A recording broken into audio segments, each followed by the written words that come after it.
Okay, we're live.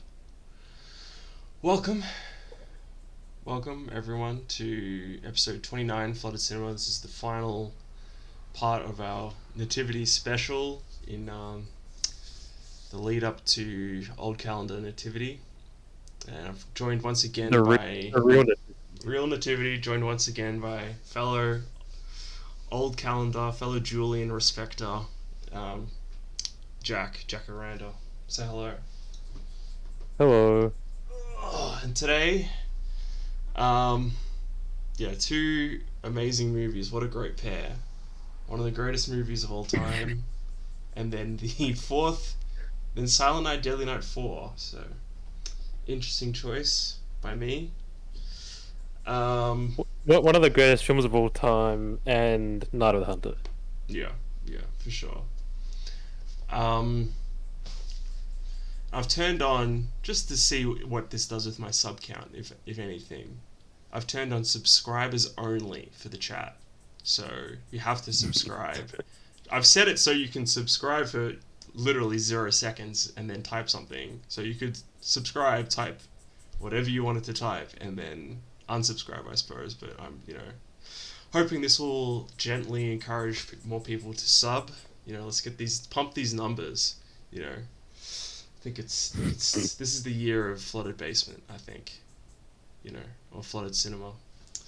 Um, yeah, just make sure you're subscribed. Make sure you hit the bell and share and whatnot. I don't normally say that, but I feel like I need to start saying that. I don't know. It's almost like an incantation at this point. Amongst YouTube things. Because it always feels like it's almost like goes without saying, but I don't know. Does it remind people? What do you think? You will subscribe. Yeah. It's just like, it's hypnotism. Yeah. Maybe I should just do that. Do like a 2 hour video where it's just me just like doing ASMR into the microphone, just saying, "You will subscribe and share. You will subscribe and share." You think would that work? I think so, yeah. Okay, well I'll do that. I'll do that. Look out for that. All right.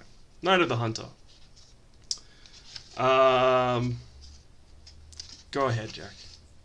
Give us the lead in. Um, Protestant priests are evil. I think that is the overall No, message no, of sort Night of of. the Hunter. Charismatic.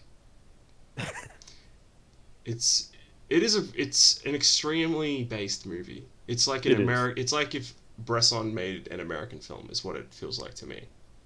I know you haven't Yeah. watched much Bresson, but I'm No. just saying because it's that Any. classic moralism, but there's nuance to it. It's not like God's not dead sort of thing. Yeah. There's actually a point to everything that's going on. Um, all right, come on, give us more details than that. Alright, so it's about the children of I believe is he a bank robber? Or something like Yes, that. yeah. The children of a bank robber who he's caught, but before he's caught, he hides the money away, $10,000, which was a lot during the Depression. He hides it away, and it's left a mystery for the audience as to where he's actually hidden it. And whilst he's in prison, he talks to this con man who goes around pretending to be a preacher. Well, it's ambiguous as to whether he actually is a preacher or not. He certainly knows the Bible quite well. Mm. I mean, the strong implication is that he either never was, or he's clearly obviously a disgraced one. Yeah, but who was picked up for stealing a automobile, Yeah. and this preacher preacher pal, he comes to hear of the money hidden away, and so when this bank robber is hung or hanged rather, Yeah, and it's not that kind of a movie. I the preacher pal is released from prison. Yeah. he goes and ingratiates himself with the local community in an attempt to woo the widow of this bank robber, and obviously the mother of his two children. And so it's Yeah. about the young boy who's quite an intelligent young boy. It's about him sort of attempting to outsmart this con man. And you initially think that it isn't quite going to be as dark as it is, Yeah. but it takes a dark turn. It's an especially dark turn for the time when it was set, for when it was made, Yeah. and it's still relatively dark by today's standards. Yeah, with like one or two minor updates, like the plot Yeah, of this, it reminded me a lot of a classic '90s thriller. Honestly, a lot of the aspects of the plot, like what's domestic disturbance is the one that comes to mind. Not that anyone's watched that. That's Vince Vaughn. It's a similar sort of thing. Vince Vaughn is. I actually have seen Oh, that. you have seen that? That's pretty I good. That's pretty good. now that you've mentioned it, I remember it. My mother was watching it, and I just sort of watched parts of it. I remember Vince Vaughn sets himself on fire at some point. Like he sets his arm on fire. Is that correct? I don't Like he's remember. trying to, I swear he's trying to light someone else on fire, and he actually accidentally does it to himself. Yeah, I think at the ending there's like a fight in a burning boat shed sort of thing. Yeah, So yeah, it's a boat shit. yeah, Yeah, that could be what you're referring to. But anyway, it reminded me of because a lot of the tensions and stuff. Yeah, it was very similar to because there's an overarching tension, particularly in the first two-thirds or first half of the film or whatever, because you know that he's a con man and that he's like a deranged psychopath killer guy, and it's just sort of a matter of, oh well, at what point will the wife work this out, and then when because in most movies like this, when it's like there's a villain, a monster, or a killer or something, and only the kid knows about it, hmm the parents or whoever's responsible, the police or whatever, only find out about it in the final act of the film, or the last 10 minutes basically. Whereas this movie, it yeah, sort of happens halfway through the movie, just about. And it reminded me almost a little bit of Psycho in that you have this reset or like this complete like right hand turn, 90-degree sharp turn for the second half of the movie. But it was really, really, really good. I don't even know. I don't even know if we should really spoil too much of it. Like, I think we could try and be a little elliptical about how we discuss things. yeah. This is a good movie, unlike a second film of today. So we probably shouldn't spoil it too much because a lot of the audience of this show probably won't have watched it. Yeah, well, yeah, no, probably not. But it's a really, really good movie. It came out 55, and most of it feels really, really fresh. Even now, I was pretty surprised because sometimes you watch these old movies and they're enjoyable and you get something out of it, but they feel dated in certain aspects of the filmmaking or whatever. But aside from, I guess maybe the black and white stuff and maybe some of the scenes with the old lady, it's pretty could have been made, well, 20 years ago in the 90s. Yeah, Is what it it couldn't be feels made like. today because it's far too good to be made today. Well, yeah. It's far too competently made to be made today. Yeah. Um, yeah, I guess we can talk about some of the characters aside from. So, well, the villain, I guess he's pretty much. Certified classic, good classic villain. He's. Yeah, he's like up there with Anton Chigurh in No Country for Old Men. It's a very similar sort of villain to him, is how I would describe him. He he has a similar sort of aura to him, if that makes sense, but a very different personality. Because Yeah, Preacher Powell could obviously blend in like yeah, with a town, which is what he does. yeah, Whereas Anton Chigurh is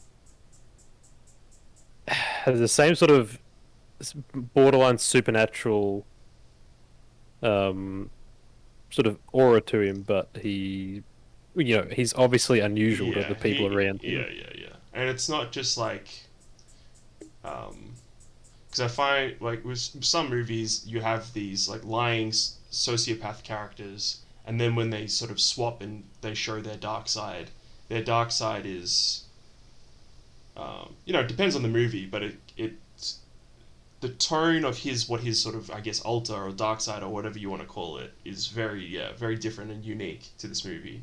Just the way Mm, he, because he thinks he can talk to God effectively, yeah, um, and it's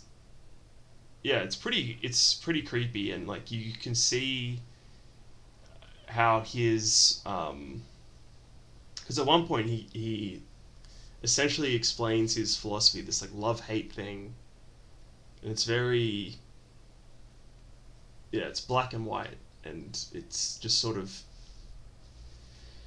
you can see reflections of that when you see his dark side, and it's interesting because he does have these two sides, and he on his hands he has tattooed on the knuckles love and hate, and mm, it's that's obviously a reflection of the fact that he's effectively got a split personality. yeah. And he has his. I'm not sure if there's a specific name for it, but where you have like this pre-planned sort of act you put on to initiate yourself into like a community or something Yeah, that he does with his performance, where he hand wrestles himself yeah, and he tells that story about love and hate, yeah. Mm.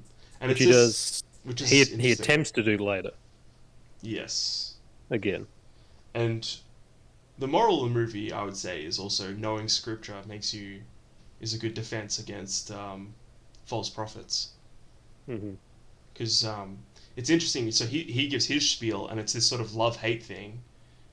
Whereas when the old lady towards the end of the film, the nice old lady, the competent old lady, we'll call her. Yes. I've forgotten her name, Ms.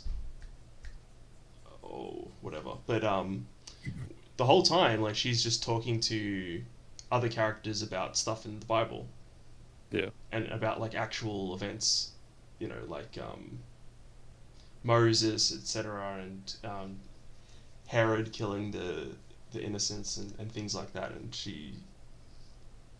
it's clear that she's, yeah, very devout Christian, and she's very, mature in her faith, and it's not this emotional charismatic thing, which is sort of what, Powell sort of represents, this kind of, Mm. obviously, yeah, he's this sort of charismatic preacher type guy, and it's this kind of, yes, American Gothic spooky type thing. I don't know a better way to describe it. Oh, it's obviously sort of like it's an American Gothic. Would you even specify Southern Gothic? I I couldn't quite tell if it was set in the South or not. I'm not too familiar with the accents. I think it may have been the Midwest. Okay. I don't know. But yeah, Whatever. it does remind me of To Kill a Mockingbird in certain respects. What respects would that be? The overall setting, the tone, it's obviously Ah, black and okay. white. Mm. And I think, is To Kill a Mockingbird set during the Depression? Probably.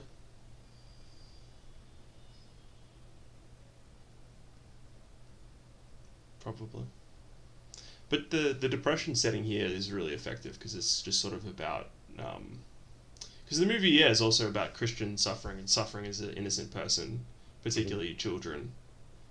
And I didn't realize how Christian the movie was going to be, like going into it, but it was, yeah, extremely Christian, which is really nice to watch for a Christmas movie. Mm. It's this is something that we were joking about whilst watching it was that it's it's a film that very much it's obviously from a different time, Yeah, just in the very subtle differences between the culture there. yeah, As we were talking about how Yeah, the modern world has us. The modern world has us nostalgic for the depression Yeah, because because it still has like these fundamental yeah, values, yeah, that we don't even have today. Because we were talking about how the preacher just rolls into town, and then the yeah, mother of these children, these two children, has no issue at all with her little daughter just sitting on this stranger's lap, yeah, and him just speaking to her as if he knew her yeah. like High her stress whole life. society. Yeah, Yeah. Even during the depression, it was still like that. yeah. Um, I think we should talk about the child actors maybe a little bit. I really like the main kid Jack. He's acted. It's like one of. John, Is it John? John yes, and Pearl? Not Jack and Pearl. John and Pearl. Yeah, Oh well. John is played by Billy Chapin, I think his name is. Okay. But he was great.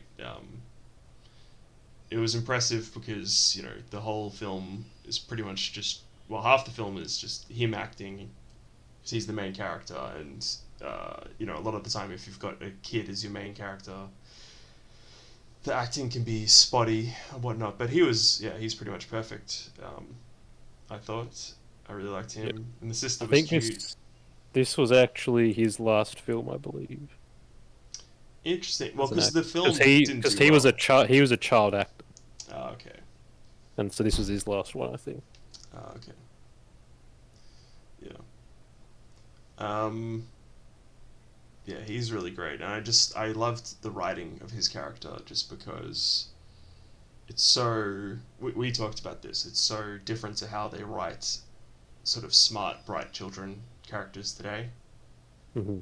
where it's like if to show someone is smart in a modern film or a modern TV show, they basically have to act like Sheldon. Like Hmm. everyone just basically like I don't like Aaron Sorkin that much, but like it's competent. Whereas they're basically everyone just now writes incompetent, incoherent Aaron Sorkin style scripts, and that's like they think that that's what being smart is. So it's Yeah, like very yeah the young Sheldon type of smart, where they're smart because they know random factoids yeah rather than actually being wise or anything like that. yeah. Whereas he's a young boy who has a certain sort of wisdom to him. He makes some mistakes, but they're Oh yeah, well he's a kid, but yeah, yeah. yeah, exactly. It's not like um, they make sense with his character and what's going on in the movie. Hmm. They're not. It's not. He doesn't actually make any like horribly dumb mistakes. It's not like a horror movie where they drop the knife or something like that, or they don't run Yeah. away immediately, or etc. Yeah, It's all of the mistakes the characters make are informed by their character. For instance, like the mother obviously accepting this preacher into her home yeah and marrying him is a terrible fucking mistake. yeah But she's a single mother during the depression, yeah you know. And now she has a whilst he's a stranger, he's a preacher and religious authority is very important at the time. yeah He's seemingly, polite, yeah and he's ingratiated in the community. All the rest of the people around her like him. yeah. You know, Um, despite the seeming unwisdom of marrying someone you've known for like 3 days. yeah yeah. Um, and she's sort of resistant at first Yeah, yeah, because she she. thinks it's to do with the money. But then he sort of lies and says, "Oh, I know all about the money. I don't care about that." Mhm. And the way he manipulates people, it's like just subtle enough that yeah, if you're not cynical or if you're not being somewhat wary for some reason, like you could see why people fall for it, and particularly it's of interest that it's women that seem to fall for it most easily, and Mhm. that's actually a big theme of this Gullible movie. women. Yeah, Yeah, it is how women are sucked in by charisma and things like that. yeah, yeah. Because like you have Because the wife, I mean the the wife. mother, the old Mhm. lady, the Pearl, and then Yeah. then the like the teenage girl as well, all fall for his charm, and it's Mm. only the competent John old has lady. yeah, Yeah, John, the young boy, is suspicious of him, and then the who's it? Spoons, the guy who works at the candy the one shop or who's whatever. the candy shop, who's married to the other woman who falls for him. Yeah, he's He's skeptical. suspicious. He's a bit weak, but he is suspicious. But he's not willing to Mm. sort of make his suspicions known. Yeah, and And it's then the old wise woman at the end. yeah, who like immediately sees through what his set is doing, which is a Yeah, great scene. Yeah, because she's familiar with scripture, and she knows how he's sort of using these things in a suspicious yeah, way, sort of. yeah. Like yeah, Because I think John and the other man are just they are aware of the way certain men can act, yeah, just for being men. yeah, They know what they're doing, you know. yeah. They know what he's doing rather. Yeah, and I think it's good to have a movie where it's saying this is a weakness that women can have, but here's a way to fix it, which is like be a good Christian, basically. Yeah. You know, rather than I don't know a movie where it's like all men are bad, and the only solution is to be more subservient to your wife or something. Hmm. You know, but whatever. Um, what else? What else have I got written down here? I think one scene that we should definitely talk about is the wedding night scene, which is Hmm. probably one of the most memorable scenes in the film. I would say it's like one of the most revealing of his character, Robert Yeah. Mitchum's the preacher. So after they get married, um, they sleep in separate rooms, which is not particularly unusual for the time. I don't think. Or was she just no? She was getting ready in the bathroom. That's right, or something. Yeah. And she puts Hmm. on her nice nightgown, and it's sort of like, well, it's their wedding night. Let's And she's sort of thinking, oh well, this is how I can ingratiate, do something for him, be a wife to him, sort of thing. So she goes in the room and like, sort of flaunts herself, and then he's just immediately disgusted with her and says, look at yourself in the mirror, like you're a whore, basically. You know, the only reason that, there's relations is to make babies, and if you don't want to have any other babies, then I'm not touching you, sort of thing. And Hmm. it's just very revealing that, like, he is a true misogynist in, like, what it meant before that word sort of became ubiquitous to mean, like, any Hmm. sort of criticism of women at all. Like Well, he's just being very shrewd in his goals. Like because yeah, true. he has no intentions of starting a family with this woman. He plans to get rid of her as soon as possible. Yeah, but I also So he doesn't want to have a kid with her. You know, yeah, he's willing. He can put aside but like I the feel but temptation to have sex with it. I feel well. I could be wrong. Read the scene wrong, but I felt like he was also sincere in not wanting to sleep with her. But He maybe could be sincere in that he sincerely doesn't want to sleep with her because it would be there would complicate be the things. chance of yeah. Yeah, that's true. But I mean, I don't know. It just seems like he just hates women in like a Probably. I don't know. But that was my reading of the scene at least. That was sort of a revelation of also his proclivities or lack thereof, which I thought it was just interesting to have something like that in a film, a character like that. Um,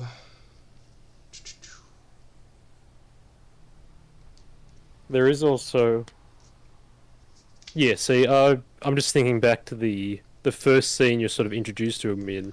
the burlesque. He's at the burlesque show. So Yeah, and he sort of and he scrunches his hand. The is it the hate one? yeah, Yeah, because hate is on his left hand. He scrunches it up, and he puts it in his pocket, and then his flick knife comes yeah, out, which is an obvious innuendo for an erection. yeah. and it's sort of like he is thinking, oh, should I kill her? Like he was tempted to kill the woman then and there, but he like says to himself, at least that's how I read it, and he says to himself, no, I can't, God, not here. There's too many people. Hmm. And he's sort of, I think it's just like his feelings for women are, yeah, this mixture of whatever desire, but his desire is mixed up And with wanting violence. to, Yeah. yeah, um, and it's just particularly a character from the 50s. It is quite a shocking, because I did not expect him to be as dark a character as he is, but yeah, he's great. Um, what else do we have to say? What else was there to mention? I guess we should talk about the ending a little bit. Just like, basically, it ends with all of the remaining characters having Christmas together, and it's sort of the old lady gives a little speech. The competent old lady gives a speech at the end about the innocence of children and things like that. I just thought it was really nice to end with the kids getting a Christmas present each. Yeah. Um, That's something that is that it's something that does sort of give away its age.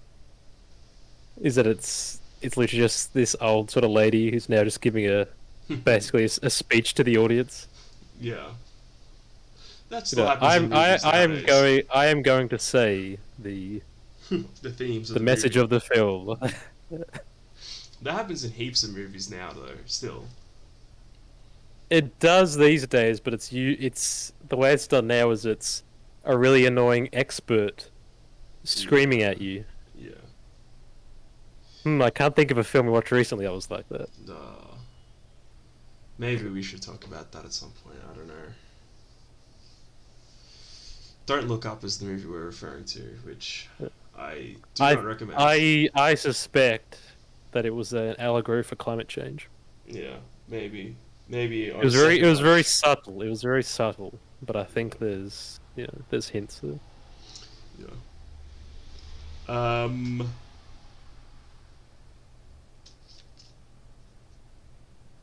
I think we've pretty much covered everything we could sort of talk about without Spoiler, spoiling yeah. too much of the plot. But yeah, we've just gone over the characters. I guess we should also mention the cinematography is great and the sets are great, Yeah. which sort of goes without saying. There's a lot of It's cool tracking shots and things like that. yeah, it's really great black and white cinematography. Yeah, And they particularly in the house when yeah. after they get married and that all the shots in the house are really great and the lighting is really really cool. Yeah, and they use the black and white aspects to basically do like a perfect 90-degree angles of the rooms Yeah, and have the entire outline of the cross section of the house and then the surrounding area just be black. yeah, Like it's obviously a stage, sort of, you know. yeah. But it looks very good. Yeah, the movie would work as a stage play, I reckon, pretty well, I suspect I'll check this now, but I suspect it is probably based on one. yeah, or at It least became one, yeah.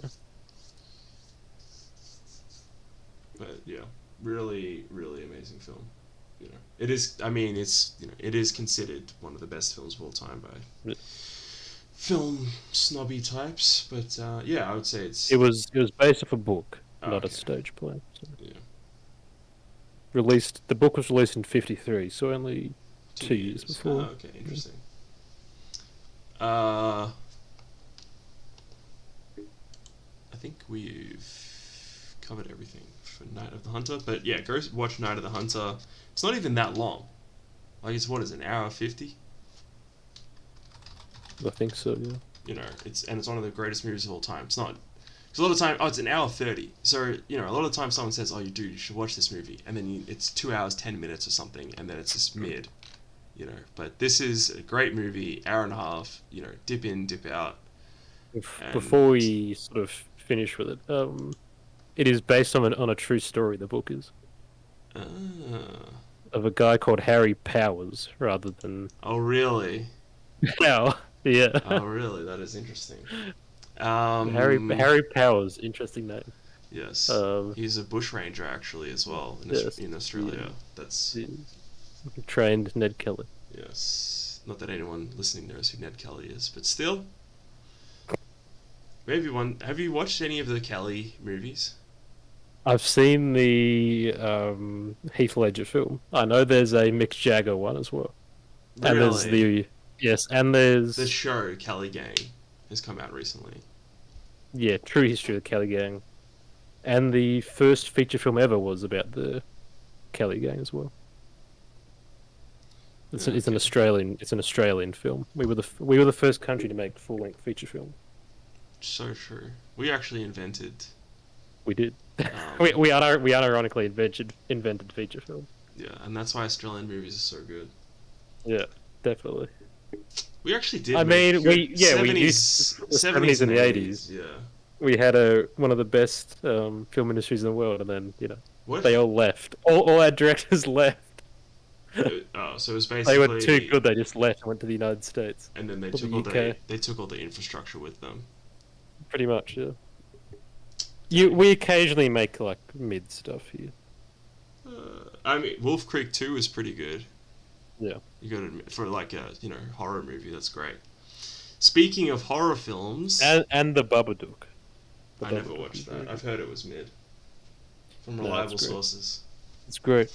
All right, all right. Go watch Night of the Hunter, but Silent Night, Deadly Night 4. And you might be wondering, do you have to watch the first three films? And Yes, it is. what I will say is, don't watch any of them. Probably. Don't watch this film. Uh, Just listen to us talk shit about it. yeah, if you're a Clint Howard completionist, this is a decent Clint Howard. This is a good, you get good Clint Howard in this movie. Yeah, you get some good Clint Howard scenes. You get some good Clint Howard being devoured by bugs, which is always good fun. But this movie, all right, I'll give us the intro. So this movie is about a woman commits suicide and then spontaneously combusts as he's falling down from the roof. Um, and then a journalist woman hears about it and wants to cover the story. And then as she investigates it, she gets wrapped up in this cult of witches, and that's pretty much the movie. And there's nothing else really going on, which is sort of my complaint with the movie. Yeah. It needed like a B plot. It needed something else going on, like because there's literally just this journalist woman, like just hanging out with these witches, and nothing Yeah. really happens half the film. I I really complain about a film being too focused. If that makes sense. Yeah, Like, yeah, but this is a film where if I suppose it could have worked if the thing it focused on was actually interesting.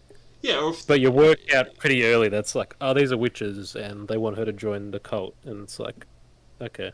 yeah, there's where it's going the entire time. The there are good scenes. So basically, this movie is directed by Brian Usner, who produced Reanimator, From Beyond, and he directed Society, which is actually a great body horror film. Um, and what That made is, society is about Eric Zamor. The protagonist of Society is Eric Zamor. have you seen Society? No, but I know the plot of Uh, it. but basically, see, Society has more going on. Am I wrong? Am I wrong? Or is the Uh, protagonist Eric Zamor? the protagonist is like, if you listen to the show, you're the protagonist of Society. That's what I'll say. If you've watched that movie, you know what I'm talking about. But yeah, this is basically a movie where half the scenes are sort of boring, and then the other half the scenes are extremely gory, disgusting things happening, and Half the scenes are terribly directed, and then half the scenes are well directed. yeah, basically, Whenever Brian Usner cared about what was happening, yeah. yeah. Whenever it was like a woman being tortured, he was like, "This is time to bring out This the is A my game." shit. Yeah. Now's my time. This is what I like. And a lot of the body horror stuff is, some of it's like pretty standard, just like bugs and things like that. But it worked. It was good. I feel like this movie, it really needed either like better direction and interesting, that because that was the problem with the witch cult. None of them were interesting, even slightly. Yeah. It was just obvious they were witches. There was no like, oh, that's a bit of a surprise, which there probably We're wouldn't have just gonna. been. Their entire character is just speaking vaguely in a sort of airy voice, like they don't know what's going on themselves. Yeah, That's the character of the witches. yeah.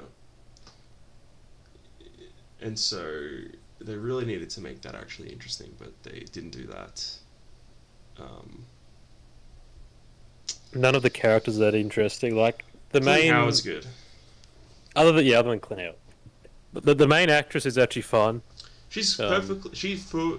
yeah, For like the fact that half the movie is her like being covered in blood and like bugs and stuff. She actually does a really really good job. I hope she it's got paid it's well.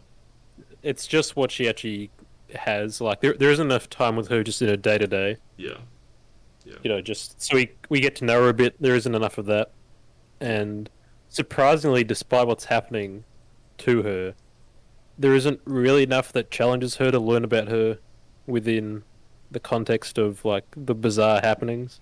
Surprisingly, yeah. Because it's not like at no point does she even want to be involved with the cult. It's not like it because yeah, I thought the it cult, was like they should have had something that the cult was actually offering her something. because it was implied that the secretary lady that was in the cult helped her get it like advance in her job, but Sort of, but it isn't. No, but that was her boyfriend. That was the boyfriend that got her I thought there the. was like an implication that they helped her somehow with If there magic or is, something. I missed it. I Yeah, don't know. and then so basically, Either way, it I is thought not. there was going to be Either way, she is never aware of that. Really, yeah, you like know, what they should have done is you set up an obvious thing that she's unhappy with her life about, yeah, which they sort of do with her job. But then I always thought that it was her boyfriend that fixes that, and then yeah, she's has the dilemma of this cult yeah, could fix that for her, but yeah, there's obviously going to be negative consequences. yeah, And that's something where if you do that, you don't have to have as many scenes just yeah, of her because you're seeing her character through these dilemmas. yeah. I thought they were setting up a thing like because the she has a fight with her boyfriend, but it's not even that bad a fight, and they don't even break up or anything.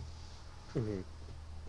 I don't know necessarily how you would change it, but it should have been Where like either where maybe she if she had have caught the boyfriend cheating on her or something like that, and then it was much more cut and dry that that's over, and she's like, oh, all Mhm. men are trash, all men are trash. So then it gives like a tension, like, oh, okay, now it makes sense why she might be interested in joining this like lesbian cult, basically. Because that's the thing, like they're all Yeah. lesbians, the witches, and it's Well, they even they ask her because that was it theme or whatever her name is, yeah, the head of the witches. She yeah, interviews her yeah, and she literally asks her whether the sex is good in their relationship, and she said, "Yeah, it's." It's like they have an option for that, and the film just says, "No, the sex in the relationship is fantastic." yeah. It Which actually was we are introduced to their characters in the yeah, middle of them having sex. Like the yeah, first time we see the main protagonist and her boyfriend, they're having sex in their bedroom. yeah, and it seemed like they were setting up there to be like more of a sexual element with what was going on, but there wasn't Yeah, really. that's what I thought was going to happen because, like, because That obviously she gets slightly initiated into the cult. yeah, She goes through part of the process, yeah. and then she escapes and gets back to her. Is it her boyfriend's place, or is it her place? And It like, was her place. Yeah, that was sort of it was her confusing what place. was happening there. Like Whether yeah, yeah, yeah, it was confusing as to whether they had their own place together, or it was her place, or they were now in his place because he was there. It was bizarre, yeah, and that was actually a but great scene. yeah, and then they have sex, or sort of. Yeah, Yeah, they begin and to. I thought that was where it was going to go. Yeah, Like there was going to be some sort of sexual aspect to it, yeah. But then they just but discard that. yeah, because Clint Howard. Yeah, and that's pretty funny. Clint Howard just like rocks up and starts sitting on the edge of the bed. Yeah, Clint Howard plays this mentally handicapped, like homeless bum who works for this witch cult. Yeah, He does their bidding, and and he rapes her later. Yeah. So yeah, there is a sexual aspect, well. sort of. I mean, it's more like the witches force him to rape her. So I don't know if technically, I don't know, whatever. He seemed kind of into I don't know, because he just seemed like deranged. Like he was probably. Um, so later they kidnapped the kid, and I can imagine he was probably a normal kid that they kidnapped and like brought him into this cult rather than a random homeless guy. So Yeah. they've probably just psychologically tortured him, which is why he's like so skitzed out. That was my reading of it. So that could be looking too deep into Silent Night, Deadly Night 4 Initiation. Uh, I actually wrote more notes for this movie than I did for Night of the Hunter, but that's that's usually often how it is with yeah, like it's you've got more to talk about with bad stuff because you can with bad things you can look into it and then think of how to do it better. Whereas yeah, with good stuff, it's just this is good. yeah. I think it's also I was just engrossed in the movie. I mean this is probably a 4 out of 10 on reflection. 4 out of 10 movie is what I would describe it as. Hmm. If you are really in the mood for a 80s, early 90s horror film and you're some sort of you like other Brian Usner stuff, chuck this on. It's 90 minutes, I guess. If That's the only if time I you like recommend it. if you like body horror, which I don't really. If you like body horror and Clint Howard, then and you Yeah, and you should like Clint Howard. yeah. Clint Howard's great. If you don't like Clint Howard, then you know get help. He's the best part of this movie. Yeah. I really wish that they had done a better job with the direction in some of the other scenes. Like when she goes into the Oh yeah. bookstore and Clint Howard's following her around. It was just Well, sort this of is like, go one ahead. of my issues is like the cinematography is nice for its budget, Yeah. but it's like a rom com like cinematography. It isn't Yes. a horror. It isn't Yes. a horror movie cinematography. Except for when it's the like gross out scenes, then all of a Yeah, except sudden for it's the competent, body horror. Yeah. which it could Which work. the body horror I thought was kind of out of place. Um, It didn't work tonally that well because of how no, and it's like, Why does the witch cult have body horror? and they never explain the ritual, which I don't Like, mind. It's sort of just like it's randomly, let's just have a gross I don't scene. necessarily want a breakdown of all the parts of the ritual, but I would actually like to see some visual aspects of it that fit with what you'd think this cult would be. Yeah, Whereas it's they never like do. a very like the most popular thing, and I understand why they liked it because it is a very nasty imagery, is her fingers twisting together. Yeah. But it's like I do not see how that fits in with these witches. Why is that? So I think that stuff was because I think the idea is she was sort of turning into a snake, Right. sort of, but they didn't really explain that well. Were snakes an important? Because so she's Where does supposed the to snake come be. from? It was I don't see supposed how to the be snakes fit so. into there. It was supposed to be like some. So this is based off New Age Kabbalah nonsense. So we don't subscribe to this actually being what happened, but like Oh, I see. Because Lilith was they've a talked snake. about Then some whatever. Lilith I see. thing in the Garden of Eden, which is not true, which is BS. And so this movie was talking about this anyway. So I think there was some Hmm. Lilith becomes the snake, um, Hmm.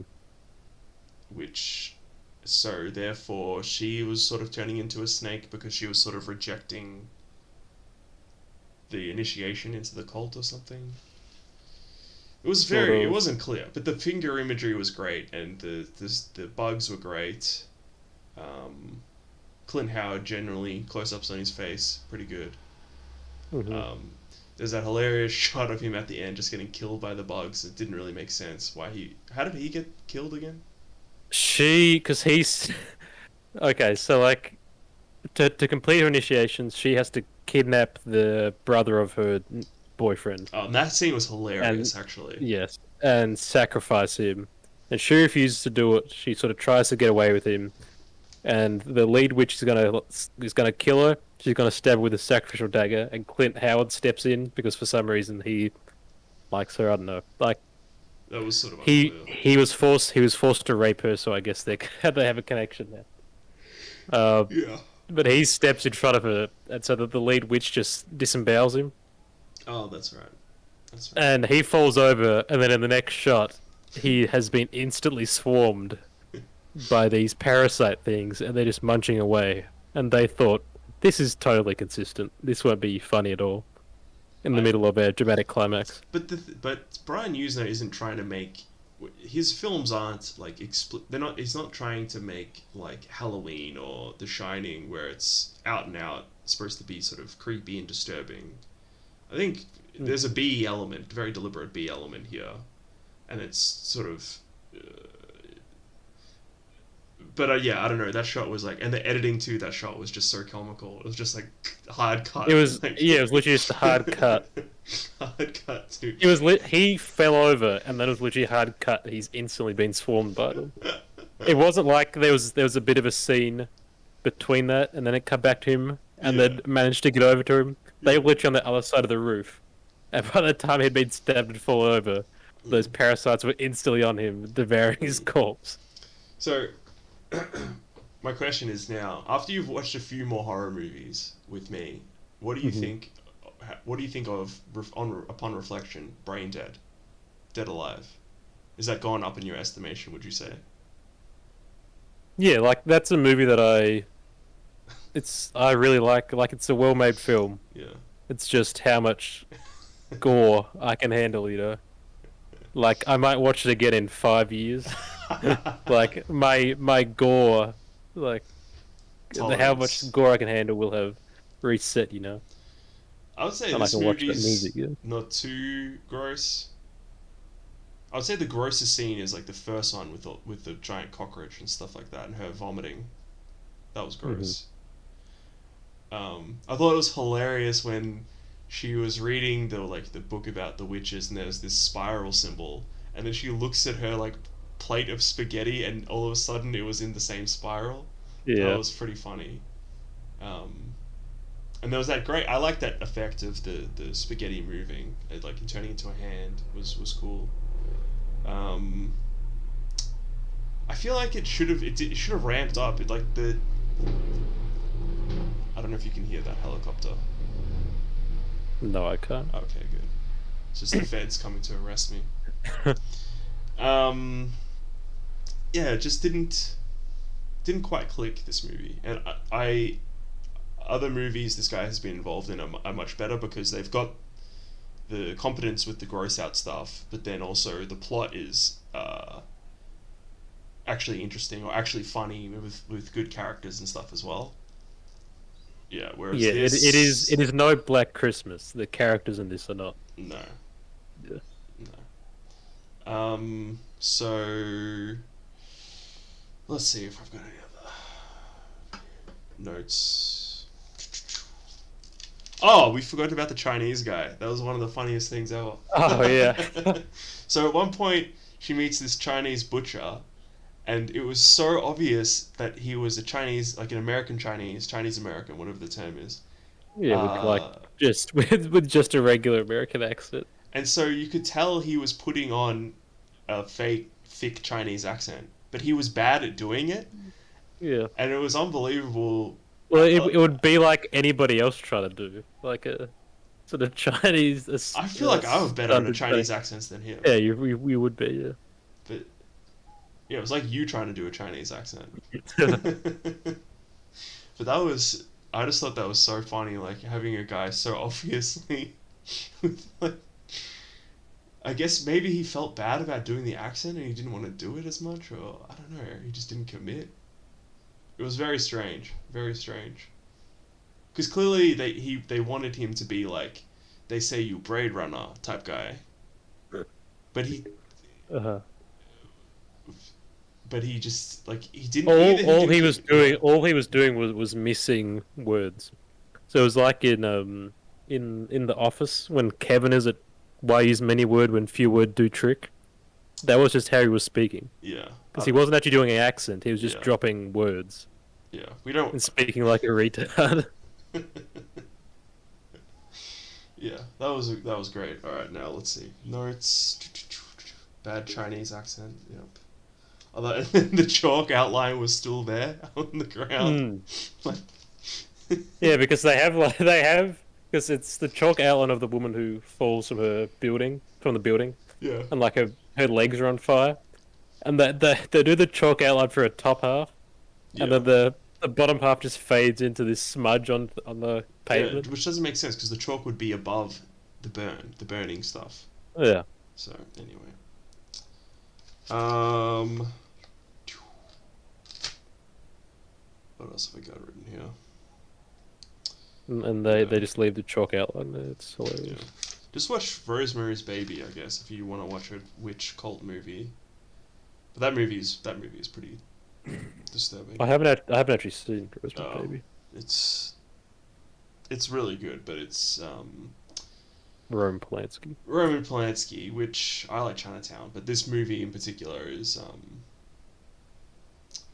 it leaves a bad taste in my mouth a little bit watching it, just because it's like it's clear he is actually probably pro the Satanists.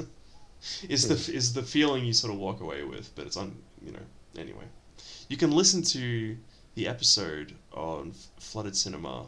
Just look through the back catalogue where I discuss Rosemary's Baby and Baby's Day Out with Ephraim, good friend Ephraim. Um,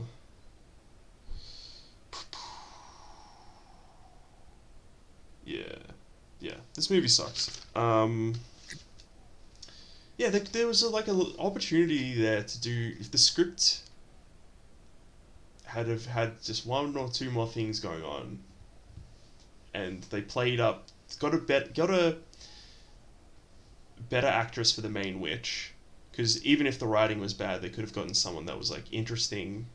It was just like they got just some 40 something attractive blonde woman and were like, yep, you'll do. Whereas they should have gotten, I don't know, someone more interesting. If they had played up the whole lesbian thing as well, I think that would have been interesting. You want us to see more lesbian No, action? no, no, no. That's not what I mean. What I mean is played up the whole that actually had more elements where they was talking about this like gender battle of the sexes type thing, and Mhm. so it would have been like, well, because it could have almost been like a, this is what happens when you take feminism too far, SJW's wrecked sort of thing, to put Mhm. it as subtly as I can. Yeah, I mean, there was potential there for something interesting, but yeah, I don't know. Maybe the first three are better. Maybe we should have watched the first three. uh, All right. Well, watch The Night of the Hunter. Um, Christ is born. Very true. Um, to everyone that's going to be celebrating Nativity In two in days. 2 days for us. Or well, tomorrow evening or whatever for me and everyone else. Yeah, I hope you've had a nice Christmas season. You've enjoyed these I've had a lot of fun with these Christmas episodes, just because it's Mhm. none of the movies really have had that much to do with Christmas, honestly. But And now it's on to the Australian movies. no, we'll do one episode of For that. Australia We'll Day. do one episode. We'll do the Australia Day special. But we're not going to do a whole month of Australian films. We'll run out of movies by week 3. Um, but I do have coming up, actually, I'm going to be discussing all the Pierce Brosnan Bond films in back-to-back episodes, I think, or maybe there'll be one in between. But we'll be discussing all the Pierce Brosnan Bond films. So any Pierce Brosnan appreciators, you'll be interested for that. And of course, follow Jack on Twitter at +Jackaranda. Um, yeah, I don't know. This is a bit of a short and sweet episode, which I think is good. Yeah, we don't want to spoil the good one And then The the other shit movie, one, yeah, it just isn't that much, you know. yeah. So we need to pick two like 5 out of 10 movies. Then we Yeah, would go for 2 hours. very true. If you've got a 10 and a 3, anyway. Um, yeah, I think that's everything. I think that's everything that needs to be discussed. Any closing thoughts? Um,